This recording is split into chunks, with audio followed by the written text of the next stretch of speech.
ती तिसऱ्या क्रमांकावर जाणाऱ्या विकसित भारताकडे आपण वाटचाल सुरू केली आहे। आपण जर बघितलं तर जगातली सर्वात मोठी तिसरी after America and China the third biggest startup ecosystem is India. जगामध्ये आता इनोव्हेशनच्या इंडेक्समध्ये भारत दिसायला लागला आणि तो वर यायला लागलेला आहे। जगामध्ये इन्फ्रास्ट्रक्चरमध्ये भारताने नवनवीन विक्रम तयार केलेले आहेत आणि एवढंच नाही तर स्पेस टेक्नॉलॉजीमध्ये जे जगाला जमलं नाही, चंद्राच्या दक्षिण ध्रुवावर जगातला कुठलाच देश, अमेरिका नाही, जपान नाही, कोणीही दक्षिण ध्रुवावर आपलं अंतरिक्ष यान उतरवू शकलं नाही। ते केवळ आणि केवळ भारताने करून दाखवलं। ही भारताने अचीवमेंट प्राप्त केलेली आहे आणि म्हणून जगाला हे लक्षात येत आहे की इंडिया इज अनस्टॉपेबल। पण ज्यावेळी India is unstoppable, Indian youth are unstoppable, our innovation is unstoppable, our startup ecosystem is unstoppable, अशा पद्धतीनं जगाच्या लक्षात येत आहे। त्यावेळी अनेक जगातल्या शक्ती अशा आहेत की ज्यांना असं वाटतं की भारत अशाच पद्धतीनं पुढे जात राहिला तर त्यांचा रेलेव्हन्स संपेल, महाशक्ती म्हणून कुठेतरी त्यांनी जे बस्तान बसवलंय ते धोक्यामध्ये येईल। आपल्या शत्रूंना वाटतं की भारत असाच पुढे जात राहिला तर या भारताला थांबवता येणार नाही, याला कधीच पराजित करता येणार नाही। We are in a unique position now. आज भारताला मिलिटरीली हरवणं कठीण आहे, सैन्य कारवाईत हरवणं कठीण आहे। ऑपरेशन सिंदूरमध्ये भारताने दाखवलं, आम्ही पाकिस्तानमध्ये शिरून त्यांच्या सगळ्या मिलिटरी एअरफील्ड्स त्या ठिकाणी नेस्तनाबूद केल्या, पण आमच्यावर एक हल्ला देखील ते करू शकले नाहीत। संपूर्ण चायनीज इक्विपमेंट्स वापरून देखील ते स्वतःचा बचाव करू शकले नाहीत। आणि म्हणून जगाला हेही माहिती आहे की militarily India has become powerful. Bharat आज सामरिक शक्ती म्हणून देखील जगामध्ये आपलं स्थान तयार करतोय। आणि मग या भारताला रोखायचं कसं, याची घोडदौड रोखायची कशी, या भारताला त्या ठिकाणी थांबवायचं कसं, याच्या पाठीमागे एकच स्ट्रॅटेजी आपल्याला पाहायला मिळते। भारताची शक्ती असलेली ही युवा शक्ती, यूथ ऑफ इंडिया, या युवा शक्तीला थांबवा। आणि युवा शक्तीला थांबवायचं असेल तर काय केलं पाहिजे, तर एकच स्ट्रॅटेजी आहे। जर ही युवा शक्ती नशेखोर झाली, ही युवा शक्ती नशेच्या ड्रग्ज, नार्कोटिक, दारू, गुटखा अशा वेगवेगळ्या व्यसनांना जर ही कवटाळली गेली आणि व्यसनाधीन झाली तर they won't be able to stand up. 2-4 वर्षामध्ये जो तरुण जगामध्ये परिवर्तन करवण्याची ताकद ठेवतो त्याला ड्रग्सच्या आहारी न्या, तो स्वतःतही परिवर्तन घडवू शकणार नाही। अशा पद्धतीनं आमची संपूर्ण युवा शक्ती या ठिकाणी नेस्तनाबूत करण्याचा एक मोठं षडयंत्र चाललंय। आणि दुर्दैवाने आपल्याही देशामध्ये पैशाची लालूच असलेले काही नालायक लोक या इकोसिस्टीमचा भाग बनतायत आणि आपल्याच देशाला पोखरायला निघाले आहेत। आणि म्हणून ही लढाई केवळ एका व्यक्तीची नाही आहे, ही लढाई समाजाची लढाई आहे, ही लढाई आपल्या देशाची लढाई आहे। ही लढाई भारताला ज्या पद्धतीनं एक मजबूत देश म्हणून आपण तयार करण्याचा प्रयत्न करतो त्याची ही लढाई आहे। आणि म्हणून बंधू भगिनींनो, आज नशामुक्त भारत, नशामुक्त महाराष्ट्र, नशामुक्त नवी मुंबई हा केवळ नारा नाही, तुमच्या, माझ्या आणि आपल्या नंतरच्या, तुमच्याही नंतरच्या पिढीच्या अस्तित्वाची लढाई या ड्रग मुक्त लढाईच्या माध्यमातून लढण्याकरता आपण सगळे आलो. खरं म्हणजे आपण हा प्रश्न देखील विचारू शकता की आम्हालाच का सांगता, या सगळ्या लोकांवर कारवाई का करत नाही, हा देखील महत्त्वाचा प्रश्न आहे. पण या प्रश्नाची व्याप्ती जर आपण बघितली तर याला 360 डिग्री अप्रोच द्यावा लागेल. केवळ पोलिसांनी कारवाई करून चालणार नाही. आपल्याला सप्लाय साईड तर त्या ठिकाणी संपवावी लागेलच, पण डिमांड साईडला देखील वर्क करावं लागेल. एकीकडे यामध्ये जे लोक व्यवसाय करतायत त्या व्यावसायिकांवर आपल्याला कारवाई करावी लागेल. याचे इन्ग्रेडियंट ज्या ठिकाणी तयार होत आहेत त्या ठिकाणी आपल्याला कारवाई करावी लागेल. जिथनं याचं शिपमेंट होत आहे त्या ठिकाणी कारवाई करावी लागेल. याची सप्लाय चेन त्या ठिकाणी कारवाई करावी लागेल. ही सगळी कारवाई तर पोलीस असेल, फूड अँड ड्रग्ज विभाग असेल, आपला हेल्थ विभाग असेल, वेगवेगळे जे आपले विभाग आहेत या विभागांच्या माध्यमातून आपण करतो.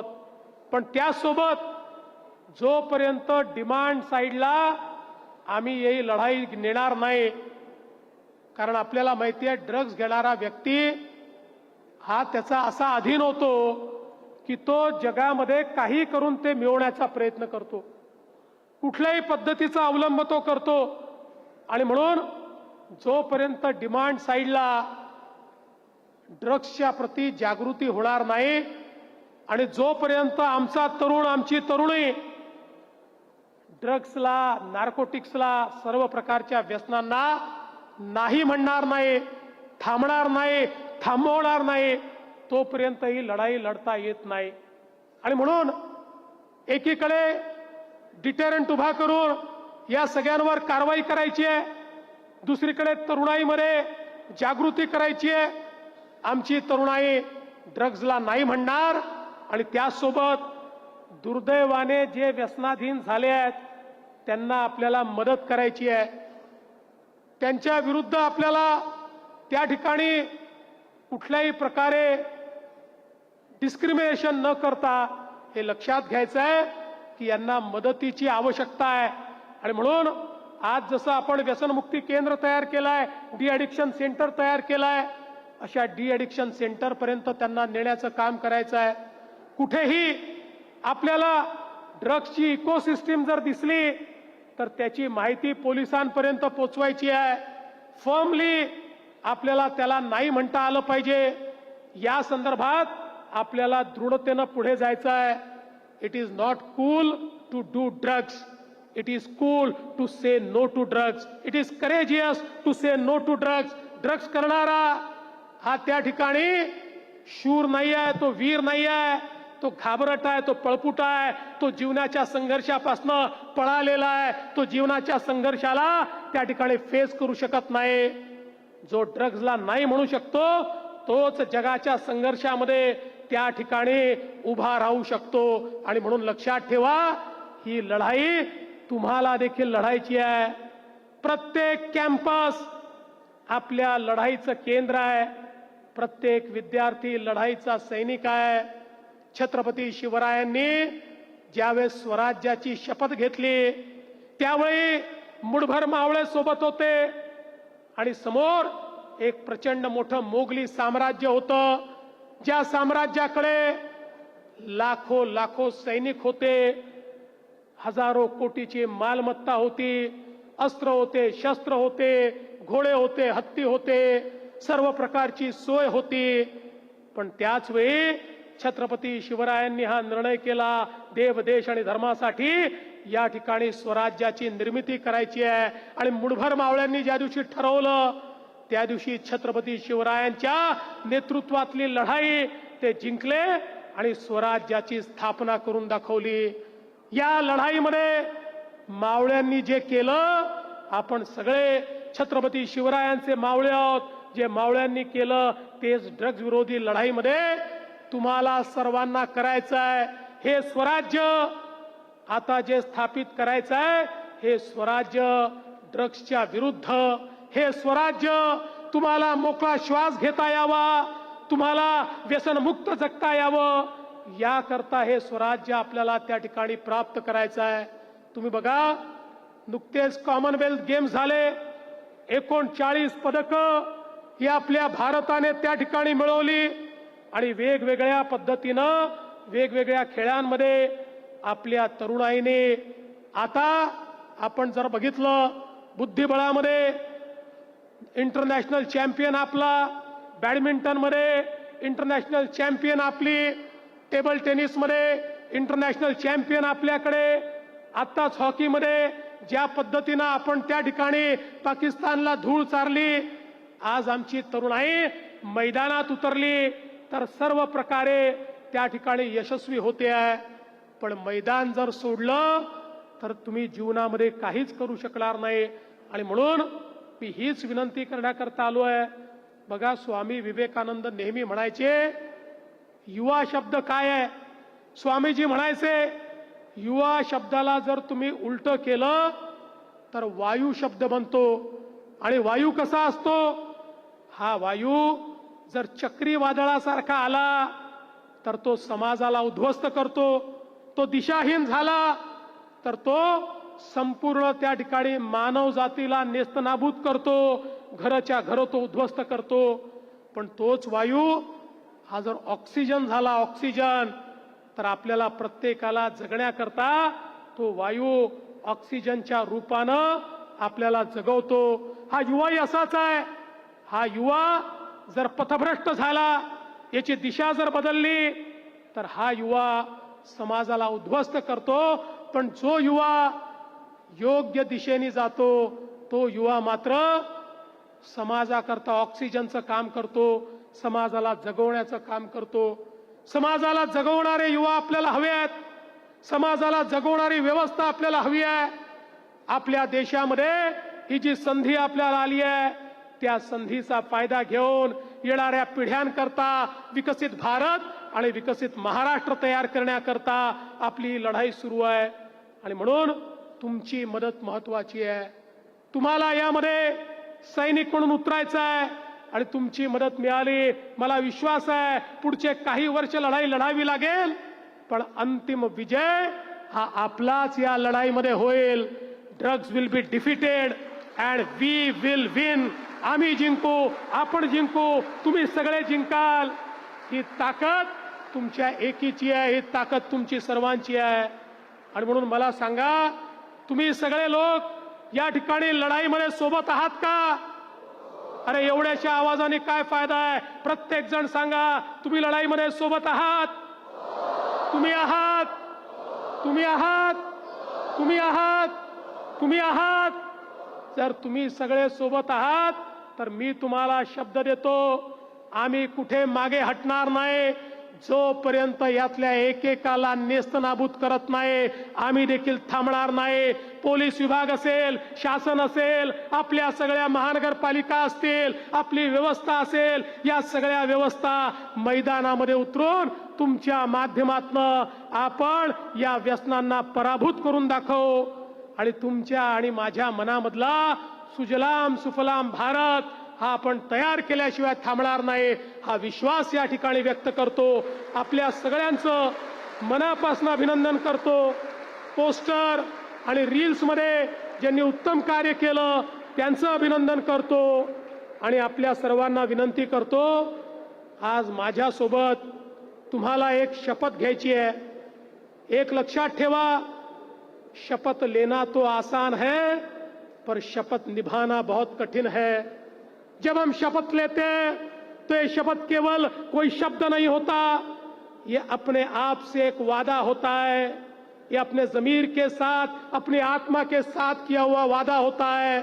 इसलिए शपथ लेते समय याद रखना, दुनिया से तो झूठ बोल लेना, लेकिन अपने आत्मा के साथ और अपने जमीर के साथ आप झूठ नहीं बोल सकते. हे लक्षात ठेवून या ठिकाणी माझ्यासोबत सगळ्यांना शपथ घ्यायची आहे. आपापल्या जागी सगळे उभे राहा.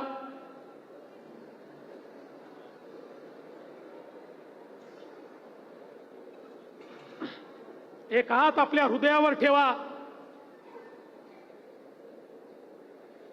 आणि प्रतिज्ञा घ्या, आम्ही या राष्ट्राचे विद्यार्थी आणि युवा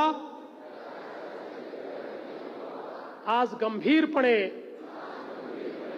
अंमली पदार्थ मुक्त जीवन जगण्याची शपथ घेतो. आम्ही स्वतःला, आपल्या कुटुंबाला आणि आपल्या मित्रमैत्रिणींना कोणत्याही प्रकारच्या अंमली पदार्थाच्या व्यसनापासून दूर ठेवण्याचे वचन देतो. आमच्या परिसरात अंमली पदार्थाचा वापर किंवा त्याची विक्री आम्ही कोणत्याही परिस्थितीत सहन करणार नाही. अंमली पदार्थ मुक्त, सुरक्षित आणि निरोगी शैक्षणिक परिसर उभारण्यासाठी आम्ही आमच्या क्षमतेनुसार सर्वोत्तरी प्रयत्न करू आणि अंमली पदार्थ मुक्त भारत घडवण्यासाठी सक्रिय योगदान देऊ. जय हिंद, जय महाराष्ट्र, भारत माता की, भारत माता की, भारत माता की.